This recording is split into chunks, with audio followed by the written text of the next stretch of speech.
अभी हम लोग फाइनल अकाउंट्स के एडजस्टमेंट्स के बारे में बात करेंगे। मोस्ट ऑफ द एडजस्टमेंट्स आपने 11th and 12th standard FY/BCom SY/BCom में पढ़ा हुआ है। मेजॉरिटी एडजस्टमेंट्स आपको उसके जैसे कंपैरिजन करने हैं और साथ ही आपके सामने बैलेंस शीट और P&L के फॉर्मेट रख लेना, तो आपको समझने में आसान हो जाएगा। हम सिर्फ क्या करेंगे, लाइन बाय लाइन एडजस्टमेंट लेंगे।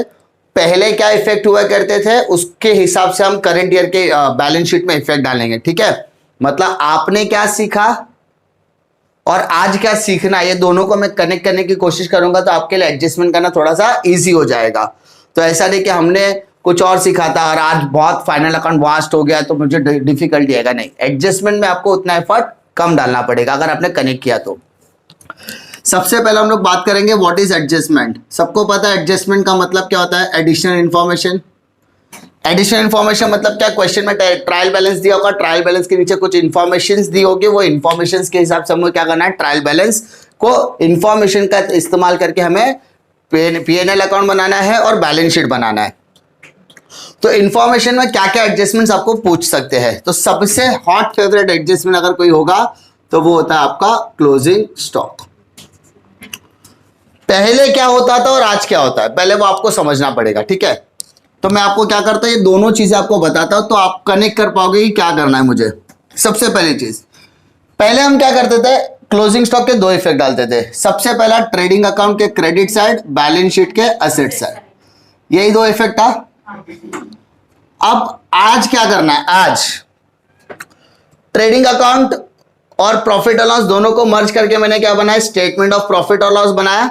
और उस स्टेटमेंट ऑफ प्रॉफिट और लॉस में एक आइटम है चेंजेस इन इन्वेंटरीज। दिख रहा है आपको, फॉर्मेट में आपको दिख रहा होगा, चेंजेस इन इन्वेंटरीज, है ना। उस चेंजेस इन इन्वेंटरीज में हमने डिस्कस किया था opening stock minus closing stock. तो वो पहला इफेक्ट आपका कहां पर आ जाएगा, चेंजेस इन इन्वेंटरीज में। और सेकेंड इफेक्ट क्या बोला, बैलेंस शीट असेट। तो सर बैलेंस शीट असेट पे देखो, करंट असेट के अंदर आप इन्वेंट्री लिखते थे, है ना। तो आपको करंट असेट के अंदर कहां डालना है, उसको इन्वेंटरीज में डालना है। कहां डालना है उसको, अंडरस्टूड, पक्का। पहले क्या करते थे, आज क्या करते थे। तो ऐसा नहीं कि हमने कुछ नया सीखा, हमने कुछ नया नहीं, हमने आज की सिचुएशन, आज के बैलेंस शीट और P&L के हिसाब से मॉडिफिकेशन कर दिया, दैट्स इट। क्लियर। पहले वाले में कोई डिफिकल्टी, ये दोनों में क्यों लिख रहा हूं, ताकि आपको पता चलना चाहिए पहले हम क्या करते थे और आज कंपनी फाइनल अकाउंट में हमें क्या करना है। ठीक है, तो ये हमारे लिए ओल्ड है और ये हमारा न्यू है as per schedule 3। Difficulty second, हमने RDD और बैड डेट्स के बारे में देखा है। आप लोगों को पता है RDD और बैड डेट्स के दो इफेक्ट्स आते थे। पहला इफेक्ट आप डालते थे डेटर्स में से लेस करना है, क्या करते थे आप, लेस फ्रॉम डेटर्स। और सेकंड क्या करते थे, प्रॉफिट एंड लॉस अकाउंट के डेबिट साइड में डालते थे। सिंपल, यहां पर भी वही करोगे, खाली नाम यहां पर चेंज हो गया होगा। डेटर्स कहां आता है, ट्रेड रिसीवेबल में आता है। डेटर्स कहां पर आता है, ट्रेड रिसीवेबल। तो आपको क्या करना है, लेस फ्रॉम डेटर, डेटर में से करना है माइनस। आपको डेटर में से क्या करना है, माइनस। लेकिन अब ये डेटर्स कहां पर मिलेगा आपको, TR में। TR मतलब ट्रेड रिसीवेबल में। ट्रेड रिसीवेबल कहां पर आता है आपका, करंट असेट में। कहां आता है, करंट असेट। डिफिकल्टी वापस बता रहा हूं, RDD और बैड डेट्स आप क्या करते हो, डेटर में से पहले भी माइनस करते थे। तो क्या आज 15 में आने के बाद TY में आने का चेंज हो जाएगा, नहीं, वही रहेगा, लेस फ्रॉम डेटर, बस जगह अलग हो जाएगी। अब ये डेटर्स क्या है, ट्रेड रिसीवेबल के अंदर आता है। ट्रेड रिसीवेबल आपको कहां मिलेगा, करंट असेट में। डिफिकल्टी दूसरा, profit and loss debit side. तो वहां पर भी प्रॉफिट एंड लॉस है, तो आज भी डेबिट में आएगा। तो डेबिट मतलब कहां पर, तो आपको P&L स्टेटमेंट में कहां पर डालना है, प्रॉफिट एंड लॉस। पहले भी P&L में आता था, आज भी P&L में आएगा। बस लिखना कहां है, अदर एक्सपेंसेस में। कहां लिखना है, तकलीफ, पक्का, श्योर, कॉन्फिडेंस, है ना। चाहिए तो मैं यहां पर लिख देता, चेंजेस इन इन्वेंट्री आपको कहां मिलेगा, प्रॉफिट एंड लॉस। तो आप इजीली कनेक्ट कर पाएंगे कि मुझे लिखना कहां है। थर्ड इंपॉर्टेंट आइटम है आपका डेप्रीसिएशन, है ना। डेप्रीसिएशन आप क्या करते थे, एसेट में से माइनस करते थे। सेकेंड इफेक्ट डालते थे प्रॉफिट और लॉस के डेबिट साइड। यहाँ यानी less from asset, less from assets, और सेकेंड इफेक्ट डाल देते हैं प्रॉफिट एंड लॉस अकाउंट के डेबिट। तो आज क्या करेंगे, आज भी लेस करेंगे, बस फर्क क्या है, टेंजिबल या इनटेंजिबल, टेंजिबल। तो जो भी असेट्स होगा उसको असेट में से लेस करना है, तो लेस फ्रॉम असेट। आज भी असेट्स में से डेप्रिसिएशन क्या होगा, माइनस, बट कौन से असेट से माइनस होगा, टेंजिबल, क्योंकि जितने भी एसेट्स होते हैं जिसके ऊपर डेप्रिसिएशन बोला होता है वो सारे असेट्स क्या होता है, टेंजिबल असेट। ये मतलब टेंजिबल असेट्स, वो भी कौन से साइड में मिलेगा, फिक्स असेट में। कहां पर मिलेगा, फिक्स असेट्स, सिंपल। दूसरा प्रॉफिट एंड लॉस डेबिट बोला है, तो आपको सेकंड इफेक्ट पीएनएल में ही डालना है, और पीएनएल में एक स्पेसिफिक आइटम है, स्पेसिफिक हेडिंग है डेप्रिसिएशन का, दिख रहा है, डेप्रिसिएशन एंड अमोर्टाइजेशन दिख रहा है क्या, उसमें आपको क्या करना है, शो करना है। तो ऐसा नहीं है कि आपको कुछ नया सीखना है, आपको सिर्फ क्या करना है, पुराने और नए में कनेक्ट करना है बस। तो इससे क्या होता है, आपको समझने में बहुत ज्यादा इजी हो जाएगा कि मुझे दो इफेक्ट क्या क्या डालने हैं, क्लियर। इसी के जैसा अगर मैं फोर्थ वाला डालूं, एप्रिसिएशन, तो आपने एप्रिसिएशन का नाम तो सुना है, जिस तरीके से डेप्रिसिएशन लेस होता है उसी तरीके से एप्रिसिएशन ऐड होता है। तो यहां पर ऐड टू असेट्स, तो आज असेट्स में एप्रिसिएशन हुआ तो मैं ऐड करूंगा कि लेस करूंगा, आज भी ऐड करूंगा, ऐड टू असेट्स। तो कहां ऐड करना है, टेंजिबल या इनटेंजिबल, दोनों में होता है, टेंजिबल और इनटेंजिबल दोनों तरीके के असेट्स में ऐड करना है। कहां पर आ गई ये, फिक्स असेट्स। सेकेंड इफेक्ट हम कहां डालते थे, profit and loss account credit, तो यहां क्रेडिट मतलब इनकम, यहां क्रेडिट मतलब इनकम, तो आप इसको लिखोगे प्रॉफिट एंड लॉस अकाउंट में अदर्स इनकम में, कहां डालोगे, अदर इनकम, कहां डालोगे, अदर इनकम, हेडिंग है देखो ऊपर, डेबिट मतलब एक्सपेंस, क्रेडिट मतलब इनकम, इनकम मतलब कहां डालोगे, अदर इनकम में डालोगे, अंडरस्टूड। उसके बाद नेक्स्ट आइटम देखो, डेप्रिसिएशन में outstanding expense, outstanding expense, outstanding expense के लिए आप क्या करते थे, add to the expense, expense से आप क्या करोगे, ऐड करोगे, तो ऐड टू एक्सपेंस। और सेकेंड इफेक्ट क्या करते थे, बैलेंस शीट लायबिलिटी साइड। अब क्या करना है, आज भी ऐड करना है, ठीक है, तो ऐड टू एक्सपेंस आज भी आपको करना है, बस याद रखना ये एक्सपेंसेस कहां मिलेंगे आपको, प्रॉफिट एंड लॉस स्टेटमेंट में। तकलीफ, अच्छा अभी वो स्टेटमेंट के अंदर वो जो एक्सपेंस है वो कहां पर हो सकता है, या तो अदर एक्सपेंसेस में मिलेगा या तो कोई और हेडिंग में मिलेगा। जैसे अगर मैं बोलूं रेंट, रेंट आपको कहां मिलेगा, अदर एक्सपेंसेस में। लेकिन अगर मैं सैलरी बोलूं तो आपको कहां मिलेगा, स्टाफ वेलफेयर में मिलेगा। तो जिसका एडजस्टमेंट रहेगा वहां पर जाकर आप ऐड करोगे, सिंपल सी बात है। जिसका तबका है, जैसे ट्रेडिंग का आइटम ट्रेडिंग में आता था, पीएनएल का आइटम पीएनएल में डालता था, वैसे ही यहां पर भी क्या करना है, आपको करना है। बस फर्क क्या है, कोई कौन सा हेडिंग कहां जा रहा है उसके हिसाब से आपको एडजस्ट करना है, पहला। दूसरा बैलेंस शीट लायबिलिटी, तो आज भी हमारे पास बैलेंस शीट है, आज भी हमारे पास लायबिलिटी है, बस लायबिलिटी में करंट, नॉन करंट और ये सब इक्विटी का पार्ट आ गया। तो अब इसको कहां डालना है, बैलेंस शीट लायबिलिटी। कंफर्म होगा, लायबिलिटी के अंदर तीन आइटम्स आते हैं, इक्विटी आते हैं, तो इक्विटी में आएगा क्या, नहीं। नॉन करंट लायबिलिटी में लॉन्ग टर्म आता है, आएगा क्या, नहीं। तो बचा करंट लायबिलिटी। अब करंट लायबिलिटी के अंदर अपने 5 हेडिंग्स है, एक तो trade payable, short term borrowing, short term provision, others और एक मिसलेनियस वगैरह जो होगा। तो अभी शॉर्ट टर्म बोरोइंग में आएगा, कहां जाएगा ये, शॉर्ट टर्म बोरोइंग। तो शॉर्ट टर्म बोरोइंग कनेक्ट करो प्लीज, आई एम क्लियरली बोल रहा हूं, एक्सप्लेन इसलिए कर रहा हूं ताकि आपको समझ में आएगा कि हमें लिखना क्या है। तो सेकंड इफेक्ट कहां पर आएगा, शॉर्ट टर्म बोरोइंग। अच्छा, ये शॉर्ट टर्म बोरोइंग आपको देखने के लिए कहां मिलेगा, बैलेंस शीट के लायबिलिटी साइड। कहां देखने के लिए मिलेगा, बैलेंस शीट के लायबिलिटी साइड, सिंपल, हाँ है ना। उसके बाद 6 prepaid expense, prepaid expense. Prepaid आप क्या करते थे, प्लस करते थे कि माइनस करते थे, माइनस करते थे, लेस फ्रॉम एक्सपेंस, एडवांस बोलते हैं ना हम लोग इसको। तो इसको नाम दिया एडवांस, तो ये एडवांस भी याद रखना। सेकेंड इफेक्ट क्या करते थे, balance sheet asset side, that's it. अब मैंने बताया लेस फ्रॉम एक्सपेंस, एक्सपेंस से आज भी माइनस होगा या प्लस होगा, सिंपल सी बात है, आज भी वही इफेक्ट डालेंगे। एक्सपेंस से हमको क्या करना है, लेस करना है, क्या करना है, लेस। ये लेस कहां पर हो सकता है? प्रॉफिट एंड लॉस स्टेटमेंट में। कहां हो सकता है? सेकेंड इफेक्ट एसेट में डालना है।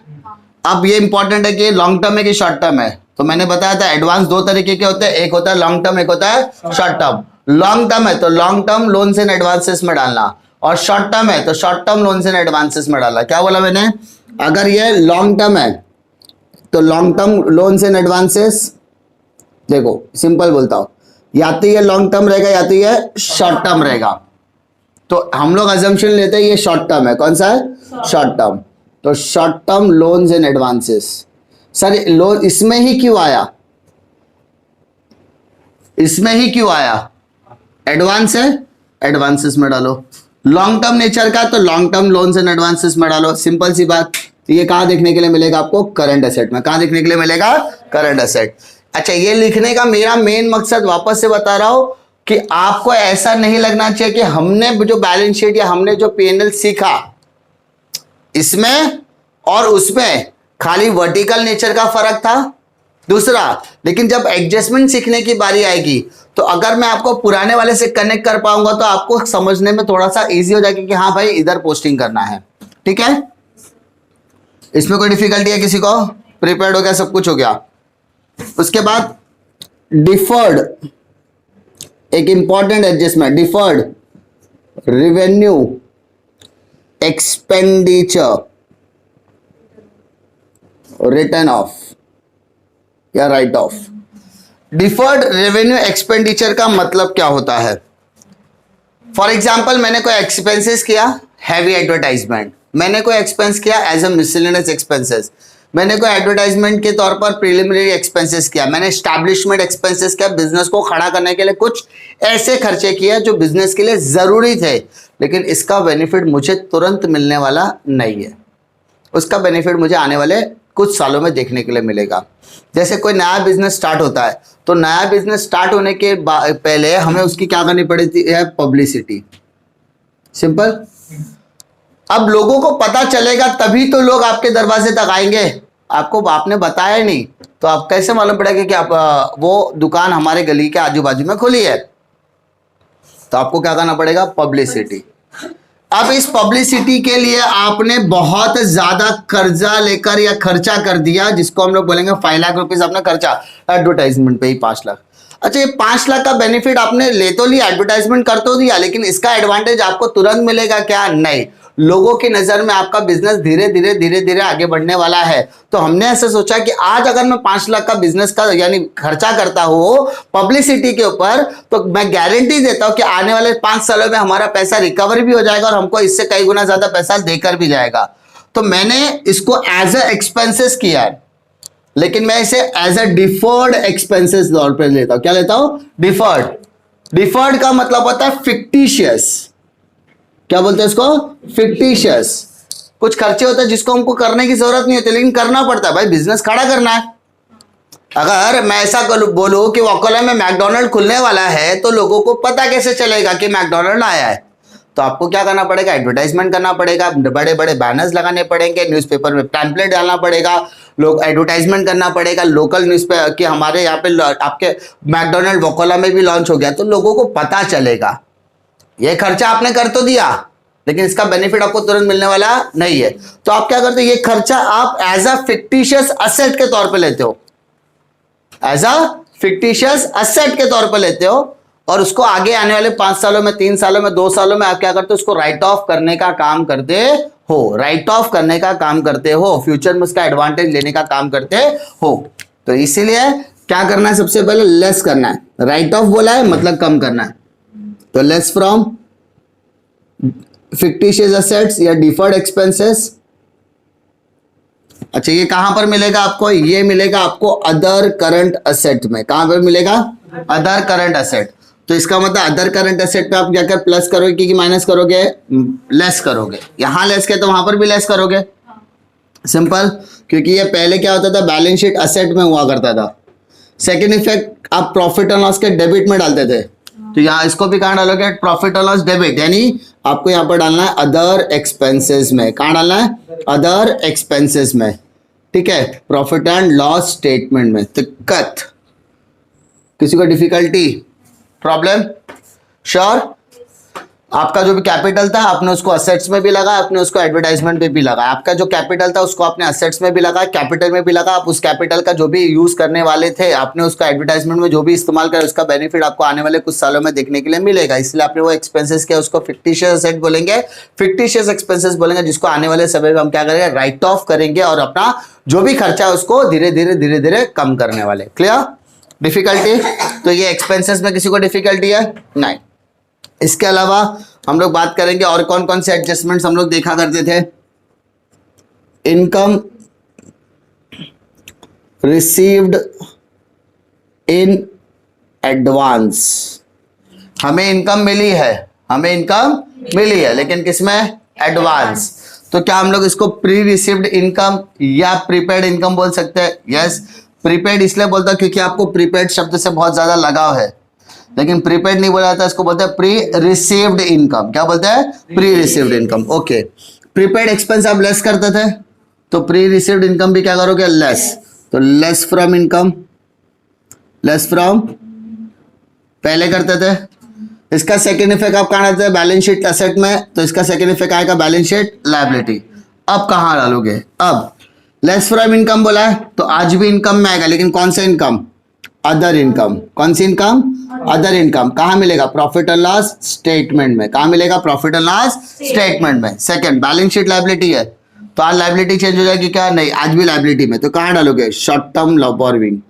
कौन सा बोरविंग? Short term borrowing. तकलीफ? अच्छा, शॉर्ट टर्म बोरविंग आपको देखने के लिए कहां मिलेगा? करंट लायबिलिटी में। कहां देखने के लिए मिलेगा? करंट लायबिलिटी में। डिफिकल्टी? उसके अलावा income due but not received. क्या बोला बेटा? Income due but not, income मिला, सॉरी मिलना वाला है, मिला नहीं है, मिलने वाला है, मिला नहीं है, मिलने वाला है, मिला नहीं है, तो इसको हम लोग आउटस्टैंडिंग बोल सकते हैं। बस फर्क है, ये आउटस्टैंडिंग एक्सपेंस है, ये आउटस्टैंडिंग इनकम होगा। आउटस्टैंडिंग प्लस करते हैं कि माइनस करते हैं? प्लस। तो यहां पर भी क्या करोगे? Add to income. तो इसका फर्स्ट इफेक्ट आप डालोगे अदर इनकम में जाकर, क्या करेंगे बेटा? Add profit and loss statement में। तकलीफ? सेकेंड इफेक्ट, आउटस्टैंडिंग का सेकेंड इफेक्ट आप लायबिलिटी में डाल देते हो, कहां डालोगे? Balance sheet asset. तो कहां डालना है आपको? तो आपको यहां पर डालना है, आपको यहां पर डालना है शॉर्ट टर्म बोरविंग में। कहां डालना है? Short term borrowing. तकलीफ? Borrowing, current assets. तकलीफ? ये बेसिक ऐसे एडजस्टमेंट्स है जिसको मैं ज्यादा कराने की कोशिश कर रहा हूं क्योंकि आपके पुराने से कनेक्टेड है।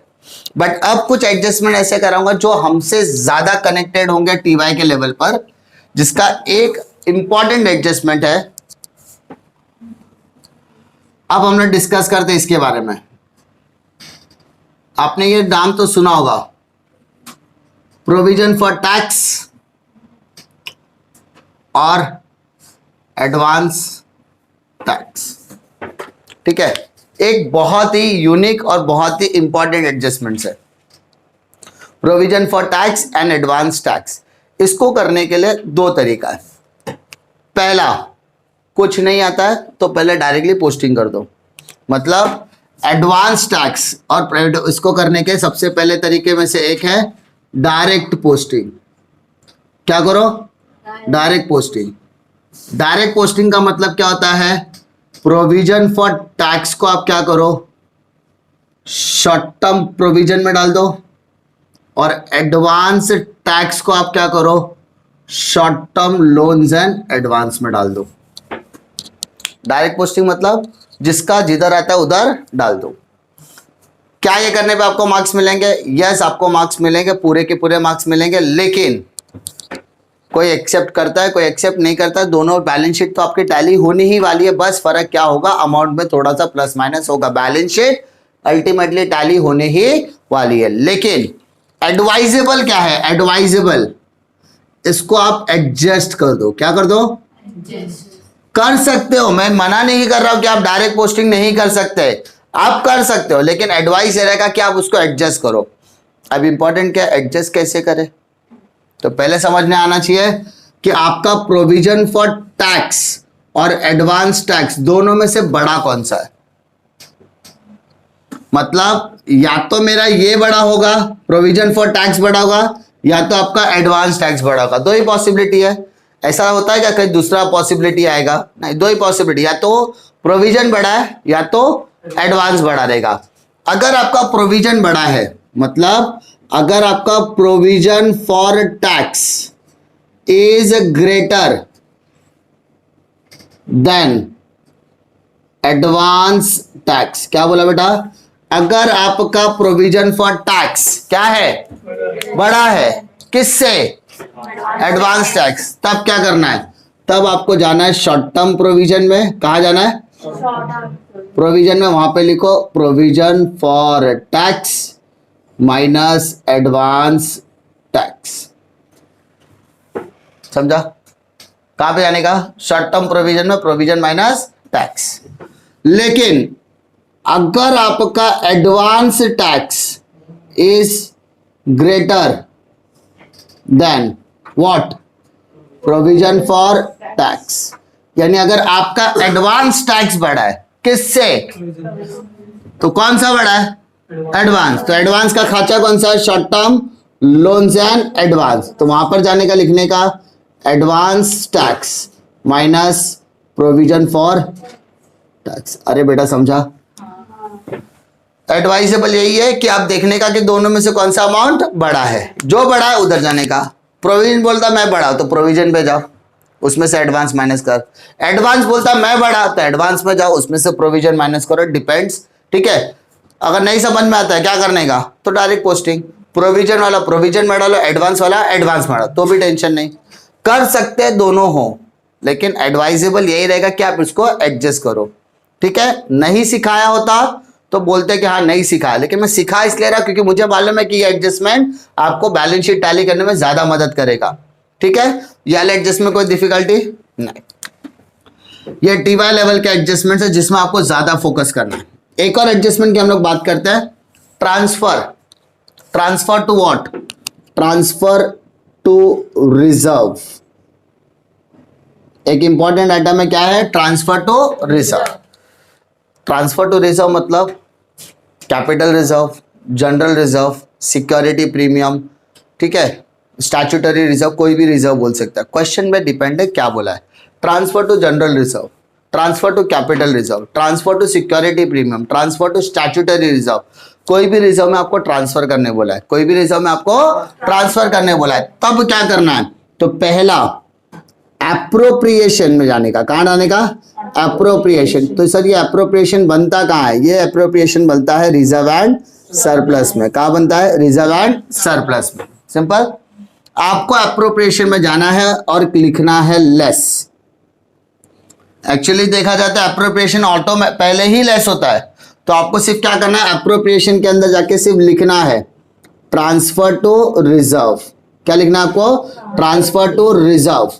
तो पहला इफेक्ट ये हो गया। दूसरा, आपको उसी रिजर्व एंड सरप्लस में जाना है और जिस फंड में वो ट्रांसफर होता है, तो सेकंड क्या करना है? Add to specific fund. मतलब क्या? एक एग्जांपल देता हूं।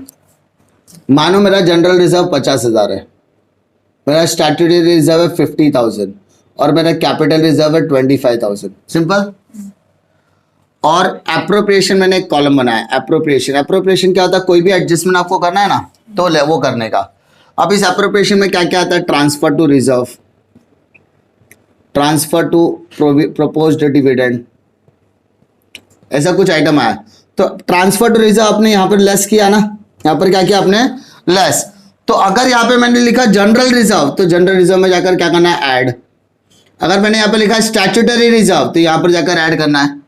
अगर मैंने लिखा है कैपिटल रिजर्व, तो आपको कैपिटल रिजर्व में जाकर, यानी जिससे एप्रोप्रिएशन में कुछ भी आ सकता है। ट्रांसफर टू जनरल रिजर्व बोलने दो, कैपिटल रिजर्व बोलने दो, स्टैट्यूटरी प्रीमियम बोलने दो, कुछ भी बोलने दो, डजंट मैटर।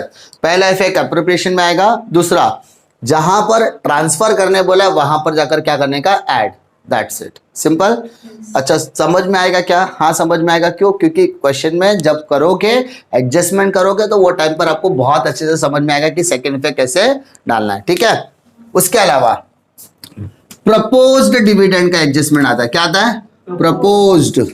ये फाइनल अकाउंट टाइप का सम है ना, तो बहुत इजी होगा, लेकिन आपको बेसिक समझ में आना चाहिए। प्रपोज्ड डिविडेंड, बेटा प्रपोज्ड डिविडेंड मतलब कंपनी काम करेगी, काम करने के बाद आपको इनकम मिलेगा, पैसा सेल करोगे, सेल के बाद इनकम मिला, इनकम में से सारे एक्सपेंस माइनस किया तो क्या मिलेगा? प्रॉफिट। कंपनी बोलती है प्रॉफिट में से आप क्या करोगे? तो प्रॉफिट में से रिजर्व ट्रांसफर करो, प्रॉफिट में से स्टैट्यूटरी रिजर्व निकालो, प्रॉफिट में से कैपिटल रिजर्व में ट्रांसफर करो, प्रॉफिट बचने का जो पैसा बचेगा उसमें से डिविडेंड दो। क्या दो? डिविडेंड। तो पहला चीज आपको क्या करना है? रिजर्व एंड सरप्लस के अंदर एप्रोप्रिएशन। क्या करना है? रिजर्व एंड सरप्लस के अंदर क्या? अप्रोप्रिएशन के अंदर आपको लिखना है प्रपोज्ड डिविडेंड। क्या करना है? Proposed dividend. प्रपोज डिविडेंड मतलब आपको अनाउंसमेंट करनी है कि हम आपको क्या दे रहे हैं? डिविडेंड। अच्छा, अनाउंसमेंट कर दिया तो क्या मैं आपको डिविडेंड दूंगा या नहीं दूंगा? मैंने बोला कि the company is going to declare 15% dividend to the general shareholders. तो क्या मैं आपको डिविडेंड डिक्लेयर कर रहा हूं, डिक्लेयर करने के बाद क्या मैं आपको डिविडेंड दूंगा? हाँ। तो इसका मतलब मुझे वो डिविडेंड कब देना है? 1 साल के अंदर के 1 साल के बाद? 1 साल के अंदर। तो सेकेंड इफेक्ट आएगा बेटा शॉर्ट टर्म बोरोइंग में। किधर आएगा? Short term. एसटीबी मतलब शॉर्ट टर्म बोरोइंग। वहां पर आप लिखोगे प्रपोज्ड डिविडेंड। क्या लिखोगे? Proposed dividend. तकलीफ? पक्का? ये बेसिक ऐसे एडजस्टमेंट है जिसको आपको थोड़ा सा ज्यादा ध्यान देना पड़ता है, और ये लेवल पर जो भी एडजस्टमेंट्स आएंगे उसमें तो आपको करना ही है, नो डाउट। आपको वहां पर सिखाऊंगा ही वापस से, लेकिन बेसिक ये 3 एडजस्टमेंट्स है जिसको आपको ज्यादा से ज्यादा फोकस करना है। इसके अलावा क्योंकि मैं यहाँ पर पूरे एडजस्टमेंट में पुरानी कॉन्सेप्ट से इसलिए रिलेट किया ताकि इसके बाद अगर जैसे बिल रिसीवेबल डिसऑर्डर है ना, उसके बाद goods one of this customer became insolvent, तो वो सारी चीजों को जब मैं पुराने वाले से नए वाले को कनेक्ट करूंगा तो आपको ज्यादा समझ में आएगा। तो इसमें मैं क्या कर रहा हूं? पुराने और नए के कॉन्सेप्ट को, लेकिन फिलहाल इसमें जब मैंने बता दिया तो इसके अलावा 3 ऐसे एडजस्टमेंट है जिसके ऊपर सबसे ज्यादा आपको ध्यान देना है इस लेवल पे, क्योंकि एक तो प्रोविजन और एडवांस पे गाड़ी जाके अटक जाती है। अगर आपको नहीं मालूम कहाँ लिखना है तो सीधा सीधा क्या करो? डायरेक्ट पोस्टिंग करो। प्रोविजन को प्रोविजन में डालो, एडवांस को एडवांस में, दैट्स इट। लेकिन एडवाइजेबल रहेगा कि आप क्या करो? उसको एडजस्ट करो। प्रोविजन बढ़ा तो प्रोविजन में से एडवांस माइनस करो, एडवांस बढ़ा तो एडवांस में से टैक्स माइनस करो, सिंपल। दूसरा ट्रांसफर टू रिजर्व, रिजर्व बोलने दो और प्रपोजल बोलने दो, कुछ भी रहेगा ना तो उसको क्या करना है? एप्रोप्रिएशन से लेस करने का, एप्रोप्रिएशन से लेस करने का। रिजर्व बोला तो जनरल रिजर्व में बोला है तो जनरल रिजर्व में ऐड करो, सिक्योरिटी प्रीमियम बोला तो सिक्योरिटी प्रीमियम में ऐड करो, जहां पर बोलेगा वहां पर जाके क्या करने का? ऐड। प्रपोज डिविडेंड के टाइम पे पहला इफेक्ट एप्रोप्रिएशन से लेस करने का, एप्रोप्रिएशन में लिखने का, सेकंड शॉर्ट टर्म बोरोइंग। इसके अलावा क्वेश्चन में क्या देगा? इसके अलावा क्वेश्चन में सिर्फ और सिर्फ इंफॉर्मेशन देगा। इंफॉर्मेशन मतलब क्या? क्लोजिंग स्टॉक का नाम सुना? क्लोजिंग स्टॉक का 2 इफेक्ट अपने को मालूम पड़ गया, लेकिन कभी कभी क्या बोलता है? सिर्फ बैलेंस शीट बना। क्या बना? सिर्फ बैलेंस शीट। तो बैलेंस शीट के अंदर एक आइटम देगा आपको कि क्लोजिंग स्टॉक 50,000 और नीचे बोला है the closing stock of 50,000 include stock of raw material 20,000, stock of WIP 15,000, stock of finish goods 15,000। मतलब 20, 15, 15 टोटल हो गया 50 और क्लोजिंग स्टॉक 50 था। मतलब आपको एडजस्टमेंट सॉल्व करने नहीं बोला है, आपको यहां पर बोला है स्टॉक का क्लासिफिकेशन करो बस। मतलब क्या लिखूंगा मैं? स्टॉक लिखूंगा, उसमें लिखूंगा raw material 20, finish goods 15, WIP 15। मतलब उसको सिर्फ इंफॉर्मेशन के तौर पे क्लासिफाई करना है, दैट्स इट। इन्वेंट्री में मुझे क्वेश्चन में बोलेगा the investment having a value of 1,20,000, balance sheet में दिया इन्वेस्टमेंट 1,20,000, बट नीचे ये बोलेगा investment having a market value of 2 lakh and face value 1 lakh, बस इतना बोला है। तो मुझे क्या करना है? इन्वेस्टमेंट जहां पर भी मैं लिखूंगा ना, उस इन्वेस्टमेंट के नीचे मुझे मार्केट वैल्यू भी शो करना है और उसकी फेस वैल्यू भी शो करनी है, सिर्फ शो करनी है। मुझे यहाँ पे एडजस्टमेंट नहीं करना है, मुझे इंफॉर्मेशन को सिर्फ क्या करना है? शो करना है। जैसे land and building 2 lakh rupees, bracket में बोला हाइपोथिकेटेड अगेंस्ट द स्टॉक, हाइपोथिकेटेड या उसको हमने या secured against creditor, secured against creditor. तो मुझे क्रेडिटर के नीचे भी लिखना है और बिल्डिंग के नीचे भी लिखना है, यानी वो इंफॉर्मेशन को मुझे क्या करना है? सिर्फ इंफॉर्मेशन के तरह शोकेस करना है, सिर्फ क्या करना है? शोकेस। समझा? बाकी कुछ करने की वहां पर जरूरत नहीं है। मेजॉरिटी क्वेश्चंस के अंदर क्या होता है, इंफॉर्मेशन शो करनी है। जैसे याद है ऑथोराइज कैपिटल का मैंने बताया था, ऑथोराइज कैपिटल कोई एडजस्टमेंट नहीं होता, वो इंफॉर्मेशन होती है, तो उस इंफॉर्मेशन को आपको नोट्स टू अकाउंट में शोकेस करना पड़ेगा, दैट्स इट। समझा? जो ज्यादा एडजस्टमेंट्स होंगे उसके ऊपर हम लोग ज्यादा डिटेल में डिस्कशन करेंगे, लेकिन फाइनल अकाउंट बहुत ज्यादा इजी इसलिए हो जाता है क्योंकि इसके अंदर जो आइटम्स होते हैं उसके पोस्टिंग के साथ साथ एडजस्टमेंट और कुछ एडजस्टमेंट के अंदर सिर्फ इंफॉर्मेशन होती है, वो क्लासिफिकेशन करना आसान होता है। ठीक है, तो नेक्स्ट वाले में हम लोग क्या करेंगे, सीधे सम स्टार्ट करेंगे। सम्स में आपको समझ में आएगा किस तरीके से क्लासिफिकेशन करना है और कैसे उसमें अप्लाई करना है। ठीक है, चलो।